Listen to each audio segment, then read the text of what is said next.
ಇದು ಒಂದಲ್ಲ ಎರಡಲ್ಲ 6 ಲಕ್ಷ ವಿದ್ಯಾರ್ಥಿಗಳ ಸಮಸ್ಯೆ. 6 ಲಕ್ಷ ವಿದ್ಯಾರ್ಥಿಗಳ ಸಮಸ್ಯೆ. ರಾಜ್ಯದ ಮೂಲೆ ಮೂಲೆಯ ಪೋಷಕರಿಗೂ ಕೂಡ ಗೊಂದಲದ ಪರಿಸ್ಥಿತಿ. ಏನು ಅಂದರೆ, ಒಂದು ವರ್ಷ ಮತ್ತೆ ಅದೇ ತರಗತಿಯಲ್ಲಿ ಓದಿಸಬೇಕಾ ಇಲ್ಲ ಮಕ್ಕಳನ್ನು ಮನೆಯಲ್ಲಿ ಇಟ್ಕೊಳ್ಬೇಕಾ ಅಂತ ಈ ಆತಂಕ ಪೋಷಕರಲ್ಲಿ ಮನೆ ಮಾಡಿದೆ. ಯಾಕೆ ಈ ಆತಂಕ, ಏನಾಗ್ತಾ ಇದೆ, ಯಾಕೆ ಗೊಂದಲ ಅಂತ ಈ ರಿಪೋರ್ಟ್ ನೋಡಿ ಗೊತ್ತಾಗುತ್ತೆ. 2022ರ ರಾಷ್ಟ್ರೀಯ ಶಿಕ್ಷಣ ನೀತಿ 6 ಲಕ್ಷ ಮಕ್ಕಳ ದಾಖಲಾತಿಗೆ ಗೊಂದಲ. ಶಿಕ್ಷಣ ಇಲಾಖೆಯ ರೂಲ್ಸ್ ಇಲಾಖೆಗೆ ಅರ್ಥ ಆಗಬೇಕು. ಯಾವುದೋ ಒಂದು ಸುದುದ್ದೇಶದಿಂದ ನಿಯಮ ರಚನೆ ಮಾಡಿದ್ರೂ ಇಲಾಖೆ ಅನುಷ್ಠಾನ ಮಾಡುವಲ್ಲಿ ಎಡುವುತ್ತಿದ್ಯಾ ಅನ್ನೋ ಅನುಮಾನ ಶುರುವಾಗಿದೆ. 1ನೇ ತರಗತಿಗೆ ಮಕ್ಕಳಿಗೆ ಫಿಕ್ಸ್ ಮಾಡಿರುವ ವಯೋಮಿತಿ ವಿಚಾರದಲ್ಲಿಯೂ ಇದೇ ಗೊಂದಲ ಶುರುವಾಗಿದೆ. 1ನೇ ತರಗತಿಗೆ ಮಗುವಿಗೆ ಅಡ್ಮಿಷನ್ ಕೊಡ್ತಿಲ್ಲ ಅನ್ನೋದು ರಾಜ್ಯದ ಲಕ್ಷಾಂತರ ಪೋಷಕರ ಆಕ್ರೋಶಕ್ಕೆ ಕಾರಣವಾಗಿದೆ. 2022ರಲ್ಲಿ ನವೆಂಬರ್ ತಿಂಗಳಲ್ಲಿ ಶಿಕ್ಷಣ ಇಲಾಖೆ ಒಂದು ಆದೇಶ ಹೊರಡಿಸಿದೆ. 2025-26ನೇ ಸಾಲಿಗೆ 1ನೇ ತರಗತಿಗೆ ದಾಖಲಾತಿಯಾಗುವ ಮಕ್ಕಳಿಗೆ 6 ವರ್ಷ ತುಂಬಿರಬೇಕು. ಜೂನ್ 1ನೇ ತಾರೀಕಿಗೆ ಯಾವ ಮಗುವಿಗೆ 6 ವರ್ಷ ತುಂಬಿರುತ್ತೋ ಅಂತಹ ಮಕ್ಕಳಿಗೆ ಮಾತ್ರ 1ನೇ ತರಗತಿ ಅಡ್ಮಿಷನ್ ಕೊಡಬೇಕು ಅನ್ನೋ ನಿಯಮ ಜಾರಿಗೆ ತಂದಿದೆ.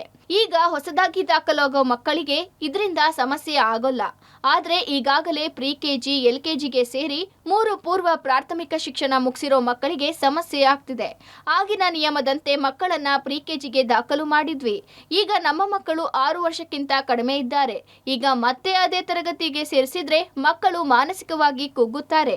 ರಾಜ್ಯದಲ್ಲಿ ಈ ರೀತಿ 6 ಲಕ್ಷ ಮಕ್ಕಳಿದ್ದಾರೆ ಅಂತಿದ್ದಾರೆ ಪೋಷಕರು. ಸರ್, ನಮ್ಮದು ವಿನಂತಿ ಏನಿತ್ತು ಸರ್ಕಾರದ ಹತ್ರ ಅಂದರೆ, ಈಗಾಗಲೇ ಯಾರು ಮಕ್ಕಳು ಶಾಲೆಗೆ ದಾಖಲಾತಿ ತೊಗೊಂಡಿದ್ದಾರೆ ಈ ನಿಯಮ ಬರೋಕ್ಕೆ ಮುಂಚೆ ಅಂಥವ್ರಿಗೆ ಸಡಲಿಕೆ ಅಂದರೆ ರಿಲ್ಯಾಕ್ಸೇಷನ್ ಕೊಡಬೇಕು. ಯಾಕೆಂದರೆ ಈ ಮಕ್ಕಳಿಗೆ ಅದು ರೆಟ್ರೋಸ್ಪೆಕ್ಟಿವ್ ಆಗಿ ಆ ರೂಲ್ನ ಇಂಪ್ಲಿಮೆಂಟ್ ಮಾಡ್ತಾ ಇದ್ದಾರೆ.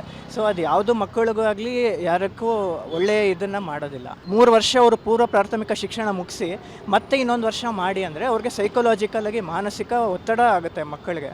1 ವರ್ಷ ಅವ್ರ ಜೊತೆ ಓದಿರೋ ಮಕ್ಕಳು ಫಸ್ಟ್ ಸ್ಟ್ಯಾಂಡರ್ಡ್ಗೆ ಹೋಗ್ತಾ ಇದ್ದಾರೆ, ಇವರು ಅವ್ರ ಜೂನಿಯರ್ ಬ್ಯಾಚ್ ಜೊತೆ ಅದೇ ಕ್ಲಾಸಲ್ಲಿ ಕೂತ್ಕೋಬೇಕು ಅಂದರೆ ಅವ್ರಿಗೆ ಎಷ್ಟು ಮಾನಸಿಕ ಒತ್ತಡ ಆಗುತ್ತೆ ಈ ಚಿಕ್ಕ ವಯಸ್ಸಿನಲ್ಲಿ.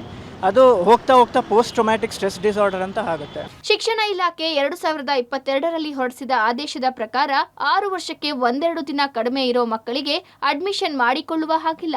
1-2 ದಿನಕ್ಕೆ ಇಡೀ ವರ್ಷ ಶೈಕ್ಷಣಿಕ ಸಾಲಿನಿಂದ ಮಕ್ಕಳು ವಂಚಿತರಾಗ್ತಿದ್ದಾರೆ.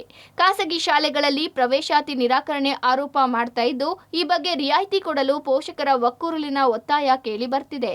ಇತರೆ ರಾಜ್ಯಗಳಲ್ಲಿ ಸಡಿಲಿಕೆ ಮಾಡಿದ್ದಾರೆ. ನಮ್ಮ ಕಳಕಳಿಯ ಪ್ರಾರ್ಥನೆ ಏನು ಅಂದರೆ ಸರ್ಕಾರಕ್ಕೆ ಮತ್ತು ಎಜುಕೇಷನ್ ಡಿಪಾರ್ಟ್ಮೆಂಟ್ಗೆ, ದಯವಿಟ್ಟು ಈಗಿರೋ ಮಕ್ಕಳುಗಳನ್ನ, ಸಿಸ್ಟಮಲ್ಲಿರೋ ಮಕ್ಕಳುಗಳನ್ನ ದಯವಿಟ್ಟು ಗ್ರೇಡ್ 1ಗೆ ಹೋಗೋಕ್ಕೆ ಅವಕಾಶ ಮಾಡಿಕೊಡಿ. ಈ NEP ರೂಲ್ನ ಫೇಸ್ಡ್ ಮ್ಯಾನರಲ್ಲಿ ಹೊಸದಾಗಿ ಸಿಸ್ಟಮ್ಗೆ ಬರೋಂಥ ಮಕ್ಕಳಿಗೆ ಇಂಪ್ಲಿಮೆಂಟ್ ಮಾಡಿ ಅನ್ನೋದೇ ನಮ್ಮ ಕಳಕಳಿಯ ಕೋರಿಕೆ. ಒಟ್ಟಾರೆ ಈ ವಯೋಮಿತಿ ವಿಚಾರವಾಗಿ ಸಾಕಷ್ಟು ಗೊಂದಲಗಳು ಆಗ್ತಾನೆ ಇದ್ದು, ಆಗಾಗ ವಯೋಮಿತಿ ಬದಲಾವಣೆ ಮಾಡಲಾಗ್ತಾನೆ ಇದೆ. ಹೀಗೆ ಮುಂದುವರೆದ್ರೆ ಪೋಷಕರಿಗೂ ಸಂಕಷ್ಟವೇ ಸರಿ. Maruti Belluru, public TV, Bengaluru.